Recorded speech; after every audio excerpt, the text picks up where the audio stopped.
The Art of Wu Wei.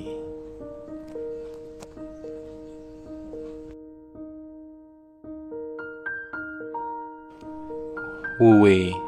Wu Wei adalah filsafat Tao yang mengajarkan saya untuk lebih rileks. Jadi overthinking adalah salah satu masalah yang sering saya alami dulu.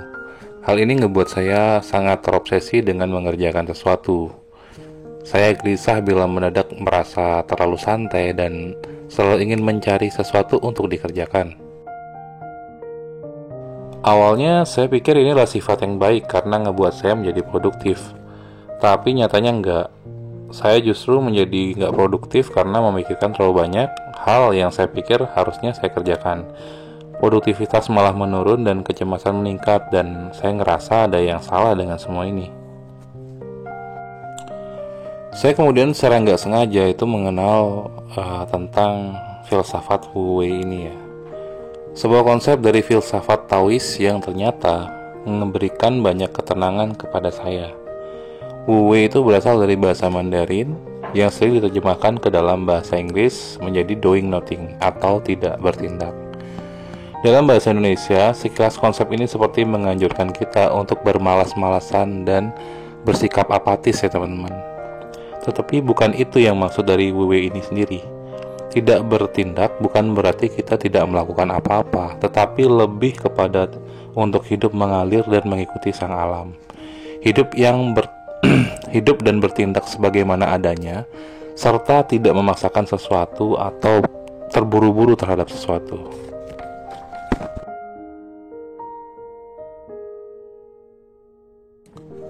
Part 2 adalah tidak semua hal berada dalam kendali kita. Bayangkan Anda sedang terjebak dalam kemacetan padahal Anda sedang ada janji yang penting.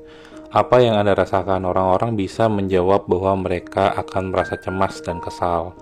Mengapa harus macet pada saat-saat seperti ini? Mengapa harus macet pada saat-saat penting seperti ini? Mengapa kendaraan-kendaraan yang di depan tidak mau mengalah dan sebagainya?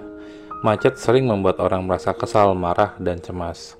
Namun apakah kemacetan tersebut terurai karena kesal dan marah itu? Faktanya kan enggak.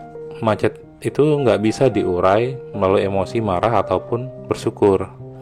Karena memang tidak ada hubungannya. Ini adalah salah satu contoh bahwa tidak ada hal yang berada dalam kendali kita. Jalani aja kemacetan ini, kendaraan-kendaraan ini, dan semua yang berada di luar kendali kita. Kita nggak bisa mengontrol mereka untuk tidak muncul di saat Anda sedang terburu-buru. Bahkan mungkin mobil yang lainnya juga sedang sama marahnya dengan Anda. Karena marah tidak dapat mengurai kemacetan, lantas apa manfaat yang Anda peroleh dari marah itu? Nggak ada. Justru Anda kehilangan kebahagiaan dan kedamaian dalam hati Anda. Penyebab bukan karena macet. Karena macet juga terjadi pada orang lain. Penyebabnya adalah karena Anda ingin mengendalikan apa yang tidak bisa Anda kendalikan.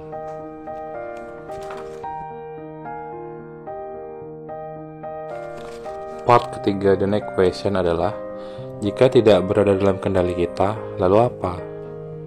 Anda tidak punya pilihan lain selain menerima kenyataan ini, sambil mencari jalan alternatif, itu pun bila ada. Daripada marah-marah, Anda justru lebih perlu melakukan tindakan yang proaktif. Apakah ada jalan alternatif? Jika tidak ada, bagaimana cara yang bisa Anda ambil di posisi seperti itu? Jika tidak ada juga, apa yang harus dilakukan? Anda bisa mengalirkan energi Anda untuk mencari tahu jalan alternatif daripada marah-marah. Atau bila memang nggak ada jalan alternatif, Anda bisa menghubungi orang yang akan menunggu Anda. Beritahu kondisi Anda dan ucapkan maaf karena akan membuat ia menunggu. Anda akan terdengar bahwa orang itu dapat memaklumi, dan dengan demikian kecemasan Anda mungkin akan mereda. Macet memang nggak bisa terurai, tapi kecemasan Anda mereda dan Anda merasa lebih lega. Ini terjadi karena Anda tidak berusaha mengendalikan apa yang memang tidak bisa Anda kendalikan. Nah, Wu Wei tidak bertindak untuk hal-hal yang berada di luar kendali kita.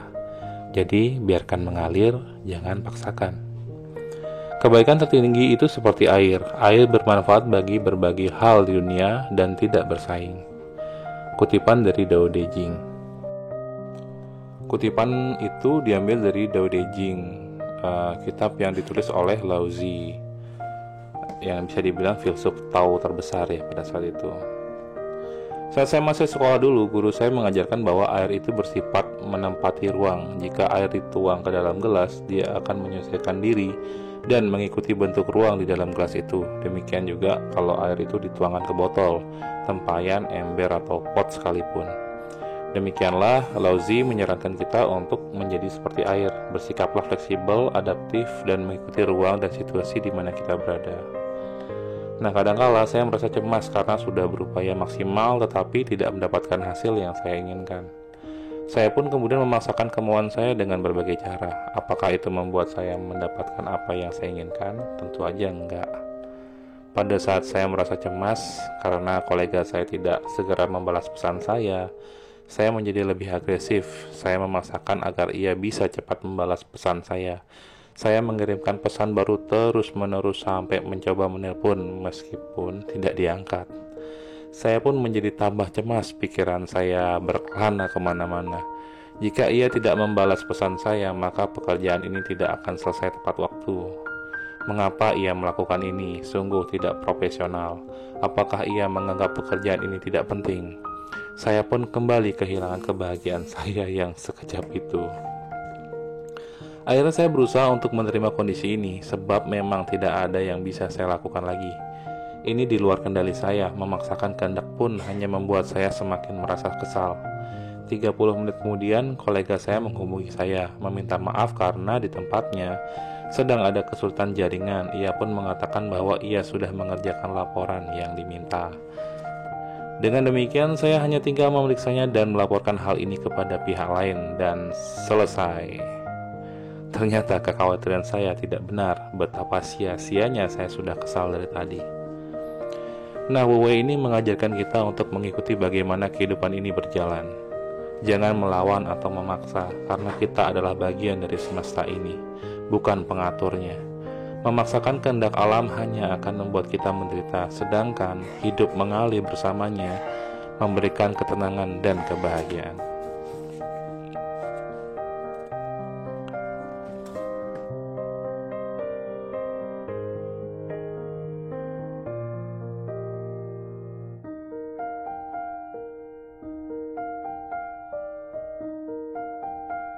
Saya sering menemui orang-orang yang mentalnya terganggu karena berusaha melawan jalan kehidupan. Ketika realitas tidak berjalan sesuai dengan kehendak mereka, mereka memaksakannya dan mereka semakin terpukul karena kembali mendapatkan bahwa realitas tidak berjalan sesuai dengan kehendak mereka.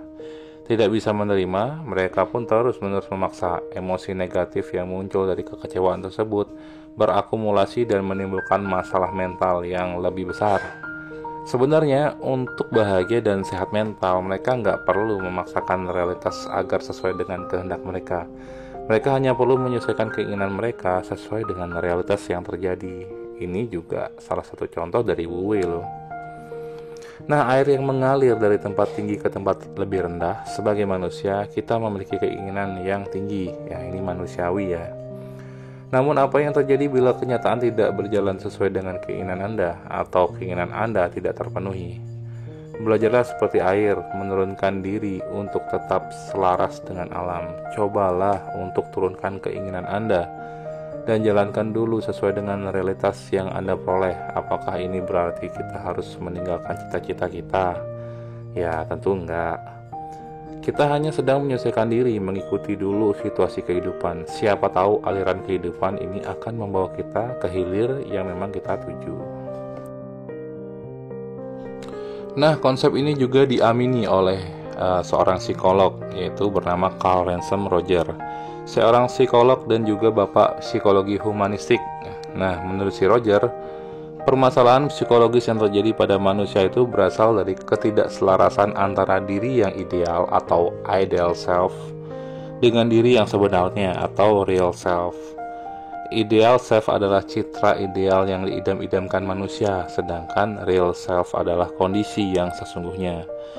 Ketidakselarasan pada dua aspek ini menimbulkan permasalahan psikologis. Dengan demikian, tugas manusia adalah menyelesaikan kedua aspek tersebut sehingga muncul unconditional positive regrets atau penghargaan positif yang tak berkondisi kepada diri sendiri.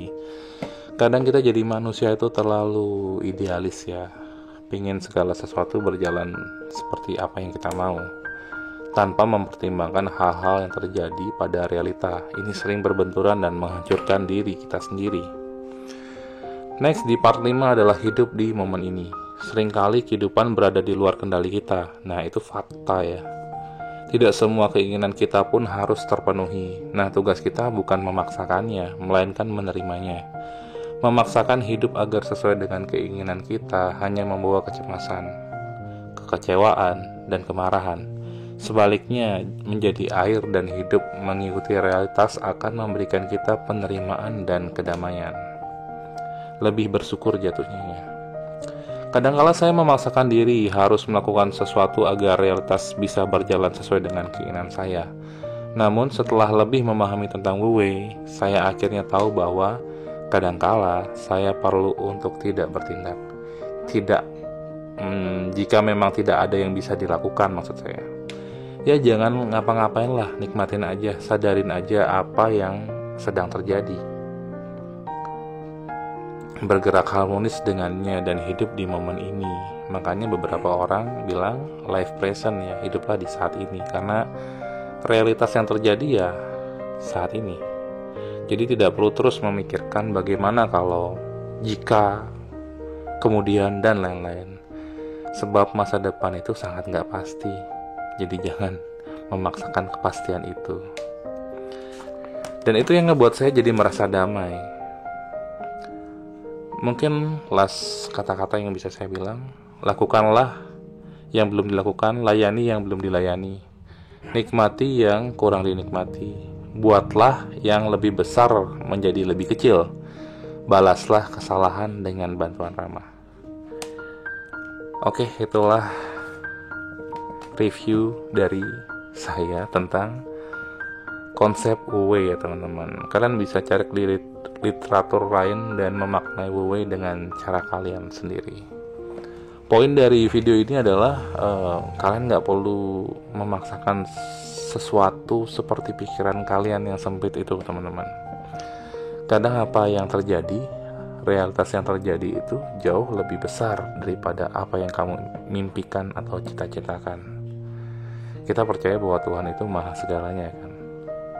Kenapa kita pura-pura menjadi Tuhan kecil ya kan dalam hidup kita, sedangkan Tuhan sudah mengatur segalanya untuk diri kita.